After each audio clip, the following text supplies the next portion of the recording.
वक्फ bill को लोकसभा में पास कराकर प्री परीक्षा पास करने के बाद सरकार के सामने अब इस बिल को राज्यसभा में पास कराने की फाइनल चुनौती है, क्योंकि वक्फ पर सियासत हिचकोले मार रही है। एक चर्चा यह भी है वक्फ बिल क्यों लाया गया, तो दूसरी चर्चा यह है आगे अब क्या होगा।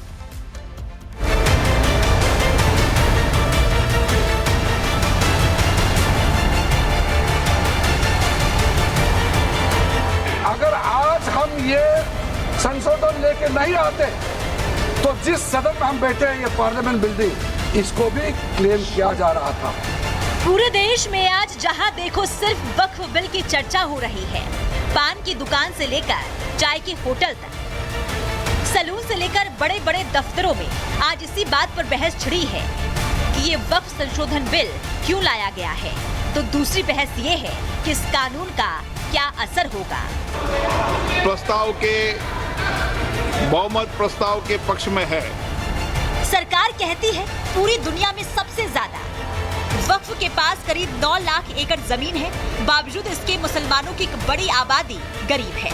सरकार ने संसद में बताया कि वक्फ बोर्ड के प्रबंधन और देखरेख में भ्रष्टाचार की बहुत शिकायतें मिल रही है और वक्फ के ट्रिब्यूनल में 40,950 से ज्यादा मामले लंबित हैं। ऊपर से वक्फ बोर्ड में कहीं भी पसमानदा मुसलमानों और महिलाओं का प्रतिनिधित्व नहीं है और वक्फ बोर्ड में सबसे बड़ी खामी ये है कि वक्फ बोर्ड के लोग देश के कानून से ऊपर वक्फ कानून को रखने की कोशिश करते हैं, जो गलत है। इसमें किसी को आपत्ति नहीं होना चाहिए, लेकिन आपत्ति तब होता है जब दुनिया का सबसे ज्यादा प्रॉपर्टी मुसलमानों के नाम में वक्फ प्रॉपर्टी हमारे देश में है और करोड़ों जो हमारे बहनाई हैं, गरीब मुसलमान हैं, उसको कोई फायदा नहीं मिल रहा है इतना प्रॉपर्टी।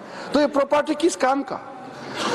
करोड़ों का प्रॉपर्टी कोई, मैं तो देखा हूं, मैं ये मंत्रालय संभालने का बाद भी और पहले भी कई वक्त प्रॉपर्टी है या संस्थाएं हैं बाहर में, बहुत गरीब अवस्था में भीख मांगने वाला भी मैंने देखा है। क्यों काम नहीं आ रहा है? अगर सही तरीके से वक्त प्रॉपर्टी को हम डेवलप करेंगे तो मैं कह सकता हूं अगले 3-4 साल के अंदर में करोड़ों गरीब मुसलमानों का जिंदगी आबाद हो जाएगा। सरकार कहती है वक्फ बिल का मकसद वक्फ को समावेशी बनाना और उसमें पारदर्शिता लाने का है, लेकिन विपक्षी दल कहते हैं सरकार झूठ बोल रही है। लेकिन आज एक बार फिर कांग्रेस देश को और देश में भ्रम फैलाने का प्रयास कर रही है। एक और तो वो हाथ में एक लाल सी किताब लेकर चलते हैं जो कहने के लिए संविधान है, लेकिन संविधान नहीं है। अगर संविधान की आप इस कॉपी को देखेंगे तो आपको एहसास होगा कि बाबा साहब अम्बेडकर का सपना था कि एक देश में तो एक ही संविधान रहेगा। आपने एक देश में 2 विधान बनाने का काम किया है। आपको तय करना है संविधान के साथ रहना है कि वक्फ के साथ रहना है, वक्फ के साथ रहना है कि संविधान के साथ रहना है, आपको तय करना पड़ेगा। ये बिल आज इस संविधान के इस जो मूल जो ढांचा है उस पर आक्रमण है और इनकी जो पूरा जो भाषण था वो हमारे संविधान के इस मौलिक अधिकार पर, हमारे संघीय ढांचे पर एक आक्रमण था। आप अल्पसंख्यकों के प्रति अपनी संवेदना जताते हैं।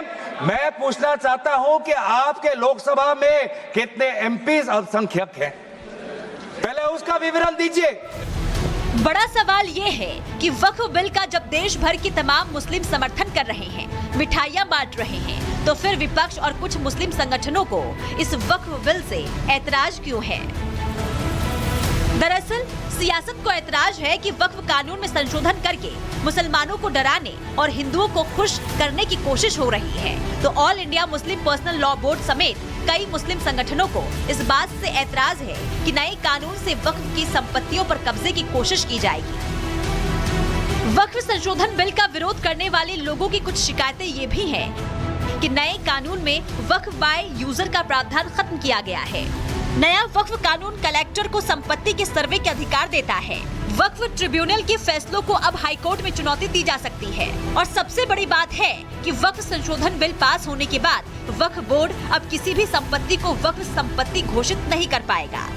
जब आर्टिकल 26 से मेरा सोर्स है तो आप सेंट्रल वक्फ काउंसिल में 22 में से 10-11 आप नॉन मुस्लिम को बना सकते हैं। रिलीजन न्यूट्रल आपने कह दिया, और आप बनाएंगे, क्यों बनाएंगे आप? स्टेट वक्फ बोर्ड में 7 नॉन मुस्लिम होंगे और 4 मुसलमान क्यों होंगे? क्योंकि आप लॉ में 95 में डायरेक्ट मैनेजमेंट में ले सकते हैं 5 साल के लिए। आप वक्फ यूजर को आप कलेक्ट डिस्ट्रिक्ट ऑफिसर बोलेगा ये वक्फ की प्रॉपर्टी नहीं है, तो वो वक्फ बोर्ड खामोश बैठ जाएगा। सरकार की दलील है कि देश में 1954 में बने कानून और तमाम संशोधनों के बाद 1995 और 2013 में बने कानून को ही प्रभावी बनाकर वक्फ की संपत्तियों की समुचित देखरेख का प्रावधान नए कानून में किया गया है। और नए कानून में कहीं ये प्रावधान नहीं है कि सरकार मुसलमानों की जमीनों से कोई छेड़छाड़ करेगी और उसमें दखल देगी। मुझे लगता है या तो निर्दोष भाव से या तो राजनीतिक कारणों से ढेर सारी भ्रांतियां कई सदस्यों के मन में भी है, और कई सारी भ्रांतियां सदन के माध्यम से, आपके माध्यम से पूरे देश भर में फैलाने का प्रयास भी हो रहा है। सरकार का दावा है कि वक्फ कानून इसलिए लाया जा रहा है ताकि वक्फ बोर्ड में मुस्लिम वर्ग के गरीब मुसलमानों और हर तबके के लोगों की भागीदारी हो। वक्फ पर चल रहे गड़बड़ झाली को खत्म किया जाएगा, वक्फ के अवैध कब्जे हटाए जाएंगे, वक्फ की ट्रिब्यूनल में जो मामले सालों से लंबित हैं, उन्हें निपटाया जाएगा, वक्फ संपत्तियों का सेंट्रलाइज्ड पोर्टल बनाया जाएगा और वक्फ के पास कितनी संपत्ति है इसका बाकायदा रिकॉर्ड होगा। हालांकि वक्फ के नए कानून को लेकर सियासतदानों को वोट बैंक की चिंता है और यही वजह है कि एक धड़ा वक्फ में संशोधन के समर्थन में खड़ा है, दूसरा पक्ष वक्फ बिल का विरोध कर रहा है।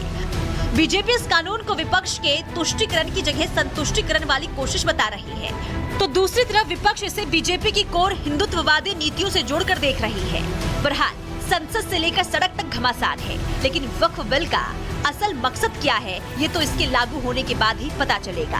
Bureau report, Republic Bharat.